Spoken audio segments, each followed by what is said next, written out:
Hello guys, I'm Nada Serafimovic. I'm a children's book illustrator and from a few months ago, first time published author by a small beautiful publisher from US, from Alaska, and I am trying to help other people who are kind of having similar aspirations like me to create children's books in the most professional way they possibly can. But how I realized my writing process on this relatively short but illustrated story, so it comes on lots of pages, comes together. So stay with me if you're interested in this kind of thing, because it's probably by the title something that you are already interested in or are already doing. So thank you for watching and let's move on to the video.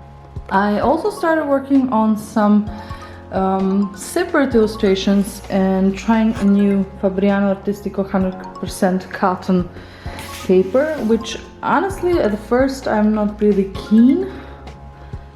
I don't know to use it further, but sorry, that's my phone. I'm very happy to see how durable this paper is and how something like an end result, because this is only like a few segments painted and drawn with colored pencil. I want to see how it looks and how many details can be visible on this paper. And this is on arches. This is probably something, if you watched something like my gouache illustration video, this is something you have seen in very start. And I want to finish this. And I want to create some series of very cool illustrations with lots of details. But let me explain you something else.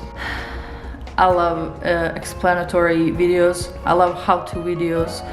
And this is why I want to make also some sort of comparison to compare separate illustrations that are beautiful, monumental, or however high-end art. And so kind of compare these and something that you create as a scene in a book, and what value as a career move that brings to you. I think if you're selling prints, that's something that is logical to do, or take something from the book as a segment, tweak it a bit and turn it into a print. That would be even more economical use of your time. But when it comes to being sort of an artist and doing single pieces, not for practice but for presentation, practice is always good. There is some sort of growth for I hope there will be in my future videos. You will be a witness. You'll be witnessing that it's either truth or not, but I believe people really grow from single pieces that they put their time and effort and energy and love into, and creativity. On the other hand, a lot of standalones is probably part of the universe, but it's not a story. And it usually turns into an art book. I love art of books. I love sketchbook collections. Honestly, if I buy them? So far, I'm not. I'm not very. I don't buy them. Okay. I don't think if you know a person and if you really appreciate and if you want to support them, then you'll buy it. So I don't buy art books, but if there is a story, I'm very tempted. If I see a nice artwork, I'm very tempted.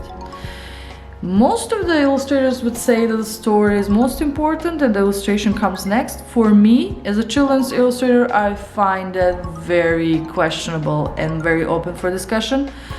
If you want to discuss in the comments below, I am definitely looking forward to read your comments, and I'll answer each and every one if you have any questions. Even more, but I would love to see some sort of discussion on this matter.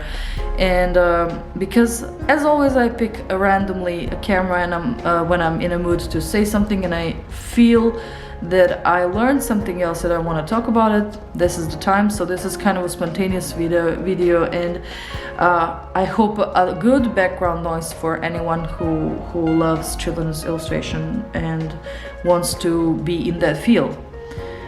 So illustrations are very important for children up to 8 years of age, and they could spend a lot of words, if you know what I mean. So it has to be an active part in explaining the manuscript and even deepening the meaning of everything that is written. The message has to be improved by illustrations. So the more I think about standalones, I'm thinking, no, it's better to give a lot of energy into creating something that is series of illustrations that will tell one story. Even if it's just a chapter illustration, even if just I don't know, several vignettes for not full page, but literally a vignette for starting on some sort of a chapter for older kids. I think that's something that you grow even faster. Maybe not technically in techniques like wash or watercolor, but you're growing more in a meaning of when it comes to storytelling, I guess. So I wanted to break into this topic by saying a few things, and also to show you my notebook where I write. So how it started like, oh, I hate this notebook, doesn't work on anything. It's totally, I wrote my affirmations here every morning when the lockdown started in April, and the notebook is terrible, but it comes very handy when it comes to format because it's bigger and it's actually really good for thumbnails. So the way it started is my boyfriend and I sat on a coffee and were thinking, oh my god, I love imagining even myself being a children's book author, and Lilly gave me a hand into this. You can see on my studio vlog list I mention Lilly a lot as my publisher and editor, and I talk about other people who supported me to finish these first 2 holiday themed books inspired by Christmas and the New Year, Year's Eve. And then I was like, okay, I can because you see this? These are my travel book stories. Like I thumbnailed 3 of them, and also I will show you another thing. So this is the holy grail of baggy bird ideas. I don't know if I said it right, holy grail, but this I bought in Berlin in a graffiti shop. I was amazed by the design, and it's super practical. And I will show you the thumbnails that I took with me on a road. For example, I traveled a lot for stupid reasons like fixing my computer, and I just traveled with my backpack. So I wanted to make a travel book series inspired by the exact locations like Amsterdam, Berlin, Krakow, or wherever I was, Paris of course. And I literally did something that is less than a thumb, and it's a thumbnail for each and every city, I think. And Tokyo was like put here in advance before we went to Japan. So these 3 were a little bit more taken care of, I guess, because you can see the scene and the layout. But here, just the super off topics. And then I realized, okay, travel is fun, but if you make a travel inspired brand, and now I took a leap to be a published author by actually having a publisher, not being self-published, and completely alone in this. I wanted to bring more subjects and more value to this age group that I love the most, and that is 4 or younger, I guess, maybe a little bit younger, up to 9 years of age. So then I started, let's see, because I was thinking one night, let's see if I can make all of the covers simple the way I did. Maybe they will stand out. Then I said, okay, in the wilderness, I don't want to make it simple, but I can make it like a simple composition with lots of details.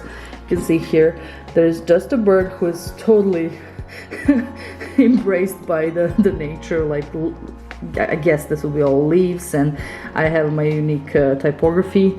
Hopefully those skills will improve over time. Sorry, that's my phone, I'm so sorry.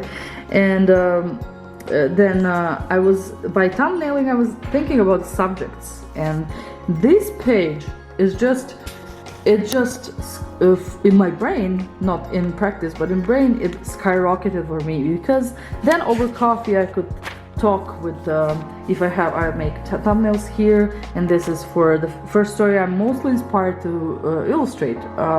I don't know why, but I'm mostly excited about this one. So I always start from what I'm mostly excited about, but I didn't want to stop at one story, so I wanted to take all of these cover story possibilities, like thumbnails for covers, and develop some sort of main concepts. And then I tried and did and wrote, and yeah, I did all sorts of stuff, and then I realized I have less thumbnails, because it was very important for me to put it in words rather than drawing, because drawing comes after anyway. And for things that were very important also, what is also interesting, second thing that is very interesting for small kids, as I said before, if I do a lot of words, I can simplify and make it shorter when I do thumbnails. So the next phase, if I did only text, not like super inspired phase like here, I can simplify, shorten it, because I will make the right measure and the right balance between illustration and text by, and I will try not to repeat, you know, because the US principle, as much as I illustrated books for US market, is the meaning of this and seeing this on a page. So it's written and drawn. I do want to bring some sort of a Euro quality standards to American market, if possible, to global market, and I don't want to give up on that too much, because I think kids are just smart enough, and you have to challenge them in some sort of way, and to learn how to read pictures along with words, not to make it too easy for them. So that's one big thing I really want to stick to. And over days that I try to write, and even this, when I make only thumbnails and say this, my mind, because I draw with hand and write, I don't write in a computer, it just engraves in my mind and it starts developing. It starts like a seed. The moment I did this, I start thinking about the challenges that I write on the side if I'm not sure about how it goes from beginning to the end. So I talk to my boyfriend, and we talk about possible cute things that happen, some nice details, but I write them on a side. So that's the newest part of the challenge, like not going too soon inside. I want to be sure, and I want to think about it over days, because I have the structure how to make it really valuable for kids to read these stories. So still I want to make it kind of simple. I don't like too much over words, because I want the 4-year-olds and 5-year-olds to really not get intimidated by the quantity of text, okay? And yeah, so let me move on to this directly on this topic, and what I learned from last 4 or 5 weeks, and by doing the introspection and retrospection. By the way, I love sharing this with you. This is the coolest. I'm so happy to share everything I learn on the go, not waiting too much, because people improve, right? So let's read. So the topic of this video today is, how do I create story for children? How do I storytell, let's say, because it doesn't have to be a specific genre, it doesn't have to be even a publishing thing, but more like a storytell. It can be for animation, because when I was, the moment I started communicating with anyone about something I want to write, that communication and it turns into collaboration very soon, because people are giving you opinions right away.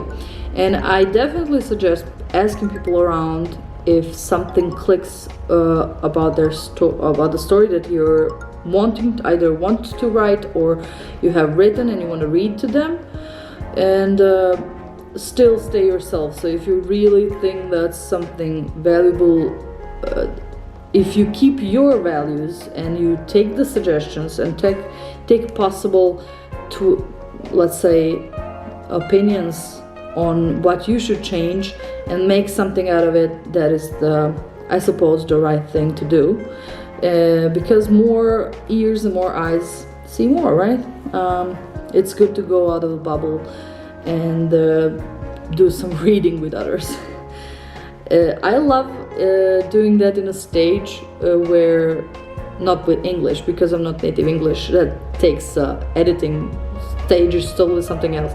But I love sharing my ideas with others. I don't feel the fear of sharing this experience with anyone. I can even give you ideas for stories, and I will not feel intimidated by it or thinking that I make worse for my own works. I think everybody could probably take the same theme or old fairy tale and create something beautiful out of it. There are lots of twists on the major and the most famous fairy tales in the world, or imagine how many Alice illustrations you have on Instagram. It's like in millions, and I love Alice. So I might do something too, and nobody stole anything from me. It's just we're sharing, we're growing together, and we are creative together, and everybody is different. So in the first two books that are published now on Amazon and a book depository and on my publisher's website, which is summersislandpress.com, is something that I wrote instantly. I wrote in 10 minutes, and thumbnailing took the rest of the day. 10 minutes sounds really, really bad and irrelevant. But there was later with the publisher, there were just very few tweaks to match their audience. And I talked about it in studio vlogs. I don't want to brag. You can watch my studio vlogs to see. I think that's studio vlog number 3, where I explain what's happening in a matter of changing things in the book to match the safe web search for kids and all the other issues. So if you want to be bored by more background noise even, then take the studio vlog number 3, I think, where I talk firstly about because everything changed from something that I wanted to do alone. I turned into a published book. Yeah, that's very cool, right? So here we go. So when I did the thumbnails for covers I showed you just before, moment before, I wanted to see if there is bigger meaning to all of these books together, and if it can work as a series. And I didn't want to be clawed by that thought. I didn't want to standardize something that I do. I wanted just to love every idea that I produce, because I have to take a lot of time to produce a new story, and takes a lot of time. I was surprised how much on technical things, and I love collaborating, but it's just it's something that you should think up front if you're willing to do some clumsy thing that you don't think about a lot, and then there's a lot more tweaking than after you just put something on a paper.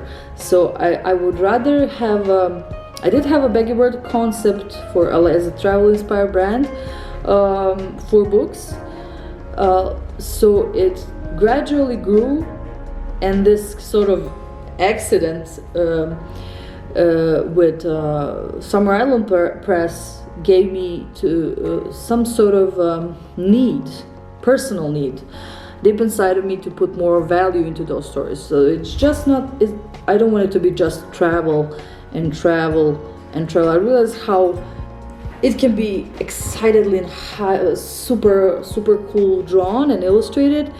It can be fun, but do I want to put just a lot of fun into my books? I guess no. That is just, I don't want to be boring, but I think that's not enough elements for me to be super inspired and to push myself into writing more. I really felt that deeply in my soul, and I decided I want to bring value into those stories. And if I can combine travel and how travel either helped me or how I grew from it, it can be a side story to a big story. And I realized that there are certain things in kids' lives that are key moments and kind of typical for almost every kid living anywhere, like first day in school. There are never enough stories about that, because that is a sort of a positive, stressful moment for a kid, even though they go to kindergarten before. And for example, me, I was a kid who didn't go to kindergarten, who was obviously introvert, very individual, and pretty narcissistic. I can tell you that. It was super unrealistic narcissism around me, and I felt super confident about everything I do. So it was funny when I went to first grade. I didn't know so many things that socialized kid had, even though growing up with my mom and in a very stimulative environment, my family with 2 older brothers, it was hard to, honestly, it was quite hard for me to be passive or less cool in school, because I knew so many other things that kids whose parents were working for 12 hours a day, they didn't see their kid for an entire day, and they had only socializing in kindergarten, couldn't find out of so many things that I did. They didn't listen to Louis Armstrong when they were 4, because, or they did, but there were so many advantages later on as soon as I broke to that socializing thing. So first day in school, it was definitely something I stand up for and I want to do. And it's quite, even the first 2 holiday books were quite autobiographical. They were very, like, how to say, it was just very instinctive writing about it. And I didn't think that way. I thought, oh, this is very cool for kids. And the more I was editing and then illustrating a book, I realized how much I'm in it. I never think like that. I don't want to project everything about myself, being egocentrical about subjects and what's happening in books. I want it to be good for kids. But the more I went into production of the book, into executing the illustrations and doing the artwork, it was like, wow, this is like too transparent. It seems like it was, yeah, it's too much of you in here. But that also means it's honest, you know. I love honest stories. So I guess first day in school will be quite autobiographical, but I think many kids will find themselves in there, and I love that. Yeah. So also, let me see, possible change. Yeah. So the values were something I wanted to, from the first day I thumbnailed the cover thumbnails. I did that I definitely want to put in, that was not in concept for travel books. That was not. It was just travel and adventure, what we saw, the cultural differences. So then, let's say, how to put travel. I mean, we traveled to Japan. It's super cool experience and amazing. It's a life, maybe not life-changing experience, but something that gives you so much, adds so much in your everyday life. It's such a difference to go from Europe to Japan, and you can do a lot of, let's say, soul searching, but it also self-reflecting on another, a different society, living there, and where everything is different. I mean, it's super crazy different. So how to implement that? Then I think Gwen and I came up with, yeah, let's talk about friendships in that book about Japan. And we did have, luckily, one friend there, Yuko, and then we met more people there via her. But it was super cool to kind of engrave the experience of cultural differences into friendship with someone who lives on another part of the planet. I think that's a very, very, very nice and also, let's say, a spiritually stimulative challenge for anyone who connects online via internet and also travels. At the end of the process, I guess, when you meet somebody that is super like a soulmate and then you want to meet them, or you're just going somewhere where they live, and Yuko and I met in Paris, and we didn't really became super close because I was working in Paris all the time, and she was there for a long time, so she wasn't running like crazy to go to museums like Vita and Yelena and I.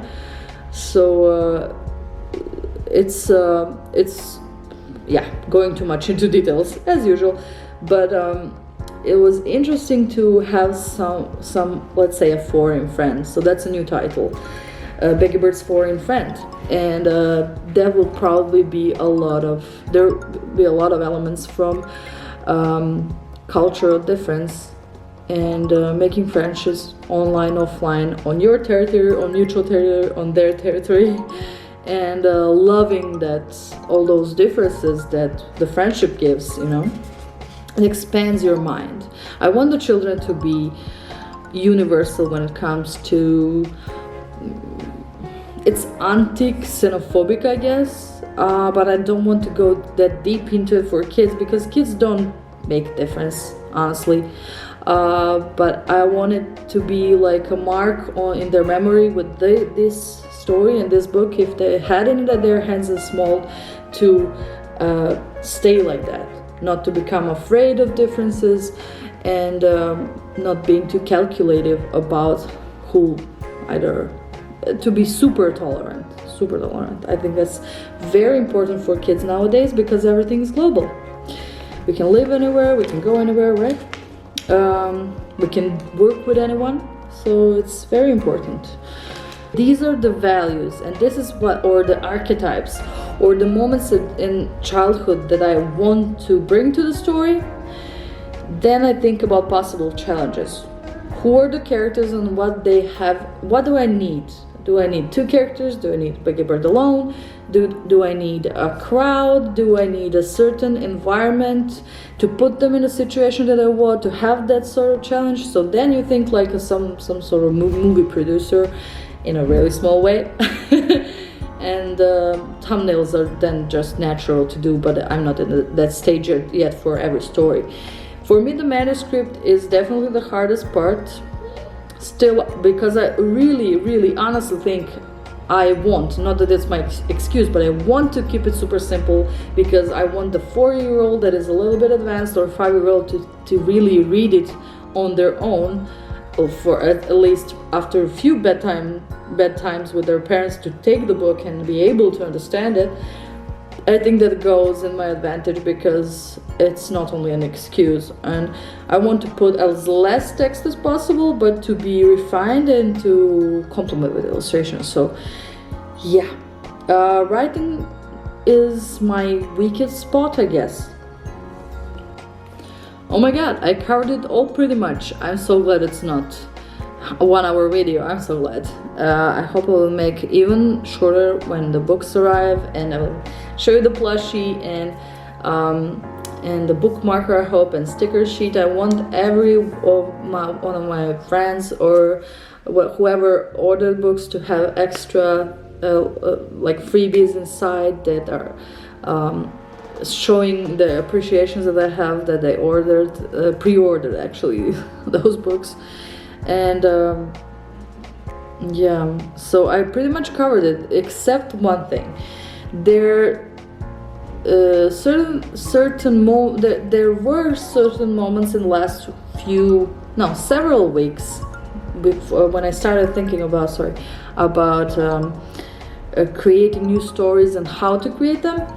They were just, oh, let's put this is cute, this is so funny, this will be so picturesque, this will be very visually appealing, and I didn't wait for a moment I was just trying, if I like something, if I feel it's right, even though it's only a cute idea, I tried to implement that, to engrave that in a story. I tried to either put it in a background happening if it's possible, if it doesn't go out of the meaning and out of the concept of a book or that certain double page. So I did play a lot. I do still play. I didn't finish all of the 8-9 stories that I wanna do, and I feel so free doing this. It gives a lot of freedom. So freedom could be kind of a trapping if you do it too much. So these structures and these elements that I gave you previously, actually when you stick to them, then you have a lot of freedom to add some more very cute details, or thinking about how to draw it even nicer, how to, you know, make some super complex scenes that where there is less of need for text. For example, if I have one simple sentence on that very double page, then I will make for these future works, because it's not a rush deadline as it was if you watch studio vlogs. If you didn't, don't do that to yourself. I'm very satisfied with that, but honestly, if I want to repeat it, no, I don't want to repeat it. I have very bad temper. I'm very impatient, but that was something else. That was really crazy. So I want to bring quality onto some double pages. And you know, when you were a child and then you, I hope I'm speaking only to adults, I don't know. This is not a kids channel.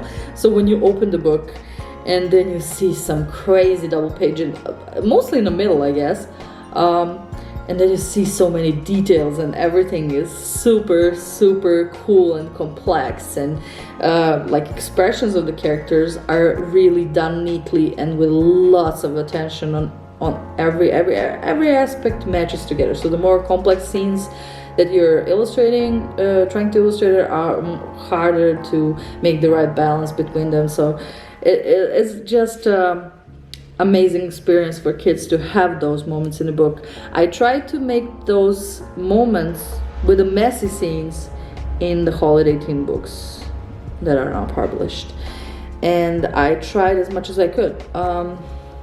Or a hobby store where she bought something she needed for the project in Christmas costumes. I tried to make kids feel in those moments like those are the scenes, but the time was super tight, like there wasn't enough time.